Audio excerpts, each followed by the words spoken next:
Dernière édition du premier vendredi du mois de septembre. Madame, Messieurs, bonsoir. Dans les titres de ce soir, Zakiat Latoundji rempile à la tête de l'Union des professionnels des médias. Elle a été élue dans la soirée d'hier à l'issue d'un scrutin tumultueux qui aura duré toute la journée. L'Église du christianisme céleste a 115 ans et la cérémonie officielle qui a annoncé les manifestations s'est déroulée à Porto-Novo. C'était ce mercredi. Nous en parlerons dans ce journal. En RDC, 14 personnes sont mortes dans des attaques attribuées aux membres du groupe Force démocratique allié rebelle ADF. Voilà pour le sommaire, voici le développement.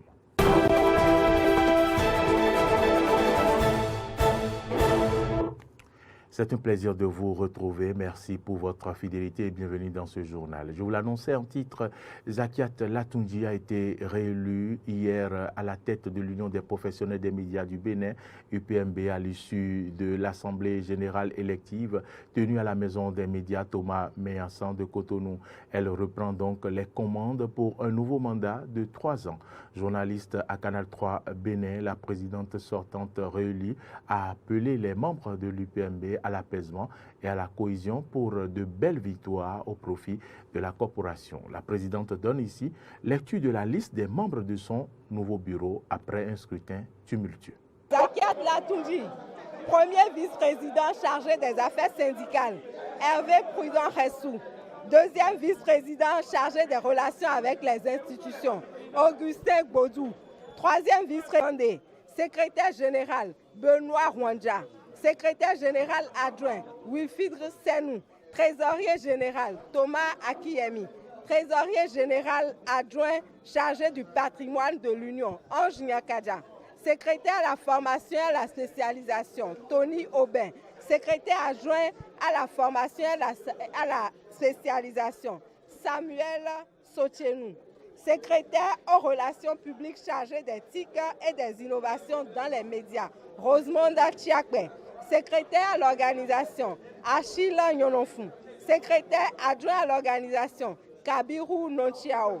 Secrétaire chargé de la solidarité et des affaires sociales, Ruth Soleji. Secrétaire à la culture, loisirs et au sport, Yves Patrick Loco.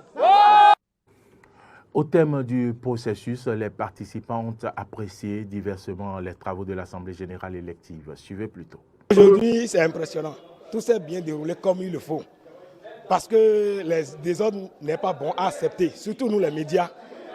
Vraiment, nous sommes des personnes responsables. Et je remercie Dieu qui nous a vraiment aidés, que tout s'est bien passé. Et notre vote s'est bien passé. Et on a reconduit notre présidente sortant, Zakiat Latoundji. Ce qui s'est passé ce soir à la Maison des médias, c'est inédit. Pour la simple raison que nous étions d'abord à l'AG et au départ de la séance, nous avons constaté que tous les membres, les 3 membres, j'allais dire, du présidium, en réalité, nous avons constaté que l'un des 3 membres n'était ni membre de l'Union, ni membre reconnu comme tel. Et par rapport à cela, je crois que des interventions sont intervenues dans la salle pour dénoncer cette mascarade. Et au thème de ces différentes dénonciations, nous avons constaté que de façon frauduleuse, le dit rapporteur du présidium a été soustrait de la salle. Après, nous avons constaté qu'un autre l'a remplacé et dans ce désordre qui ne se qualifie pas, nous avons constaté juste que le président du présidium a juste dit qu'un bureau a été élu. Et nous remarquons que dans le processus d'organisation de cette élection, il y a eu beaucoup de fausses notes, beaucoup de violations des principes, beaucoup de violations de nos tests, beaucoup de violations de notre règlement intérieur. Et pour couronner le tout, on a violé la façon d'élire le président ou la présidente de notre union. Parce que ce soir, ce qui s'est passé, il y a tout lieu sauf un vote. Les 2 candidats malheureux au poste de président de l'UPMB, Josué Fortuné Merwenou et Fortuné Sosa, se sont également prononcés à l'issue de l'Assemblée générale élective. Suivez.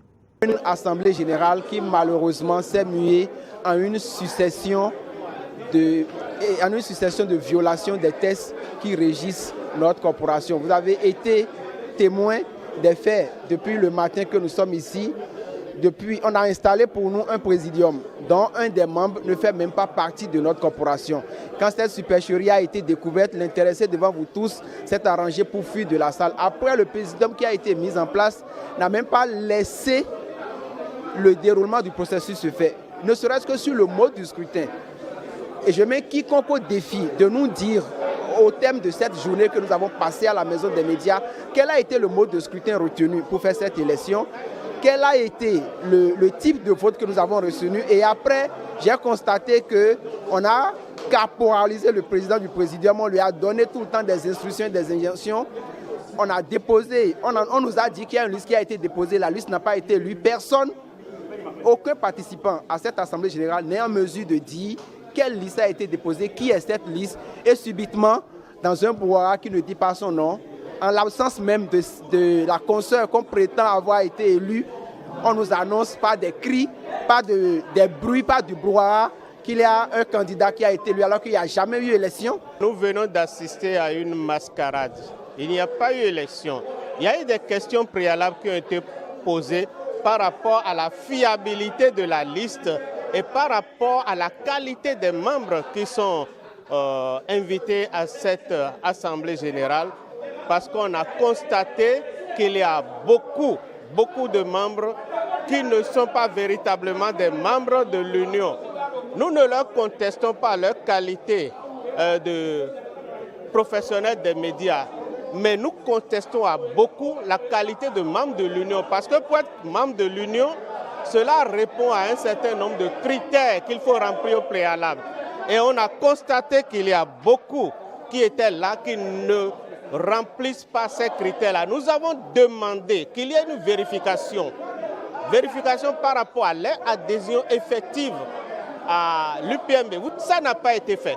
Beaucoup de questions ont été posées par rapport aux rapports qui ont été présentés, rapport moral, rapport d'activité, rapport financier. Et la présidente et son bureau n'ont pas daigné répondre à ces questions-là. Aucune des questions n'a trouvé de réponse. Et puis tout d'un coup, le présidium installé, on a constaté même qu'un membre du présidium a dû fuir parce que n'étant pas réellement membre de l'Union, a dû fuir. Donc finalement, dans ces préoccupations que nous soulevions, on a constaté qu'une liste a été brandie et puis c'est des acclamations qui ont suivi.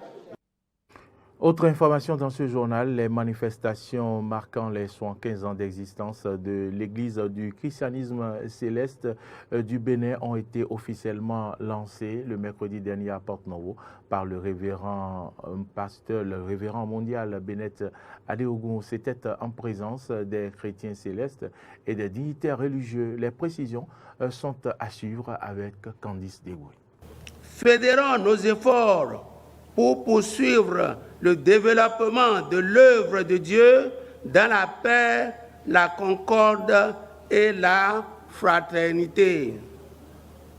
Soyons tolérants les uns envers les autres, acceptons-nous les uns les autres, pardonnons-nous réciproquement, tendons les mains à tous nos frères pour qu'ensemble nous contribuions, chacun en ce qui le concerne, à l'édification d'une Église dont les fondements parfaits et solides ont déjà été posés par le Saint-Esprit et Jésus-Christ lui-même, qui est et demeure le chef de l'Église du christianisme céleste.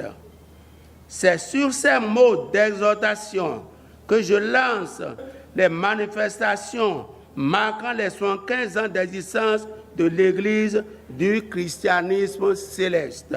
Le top des manifestations marquant les 75 ans d'existence de l'Église du christianisme céleste vient donc d'être donné par le révérend mondial. Mais en prélude à cette célébration qui aura lieu le 29 septembre prochain, il sera célébré la Journée internationale des femmes de l'Église du christianisme céleste et la Journée des chorales de l'Église du christianisme céleste. Les manifestations de l'Église auront lieu pour la GIF à Natitengu, jeudi, Natitengu à Takora, le samedi 17 septembre 2022. le cœur, le nœud central, ou je dirais le poumon de l'activité, bien entendu, c'est les conférences. Et la conférence a pour thème réel pour cette année, éduquer les filles et les garçons pour réduire les violences faites aux femmes, bâtir la famille chrétienne sur l'amour et contribuer au développement de l'ECC. Voilà le thème de la conférence. Dans l'Atakora, le département en honneur dans l'église, au programme, une conférence le samedi 3 septembre à 10h sur le thème « La mission du bureau du BRSC, bureau régional de suivi des chorales. Bilan de ces activités à la mission de la chorale dans l'ECC. Un concert à 16h animé par 8 chorales et un culte d'action de grâce le dimanche 4 septembre à 10h. Afin que les festivités soient une réussite, le président du comité d'organisation a exhorté les fidèles à s'impliquer dans l'organisation. Je voudrais nous inviter par rapport à ces programmes alléchants que nous venons d'écouter, d'accompagner ces deux organisations au sein de l'Église conformément aux agendas qui ont été annoncés pour que nous puissions faire de ces événements un grand succès. Le bureau de l'Association des femmes et le Bureau national de supervision des chorales ont reçu chacun un chèque des mains du révérend mondial en guise de soutien pour l'organisation de cette fête. Bonne fête donc à tous les fidèles de l'Église du christianisme céleste. Hors du Bénin à présent, au moins 14 civils ont été tués dans des attaques attribuées aux membres du groupe Force démocratique alliée ADF dans l'Est troublé de la République démocratique du Congo. Des militants du groupe ADF ont attaqué mardi dernier des villages près de la localité de Biakato dans la province de l'Ituri Nord-Est. Dans une autre attaque dans la nuit de lundi à mardi, également attribuée au même groupe, 10 personnes ont été tuées dans 2 villages de l'Ouest. Oisha, chef-lieu du territoire de Béni. Le groupe armé ADF est présenté par l'organisation État islamique comme sa branche en Afrique centrale, en ISCAP en anglais.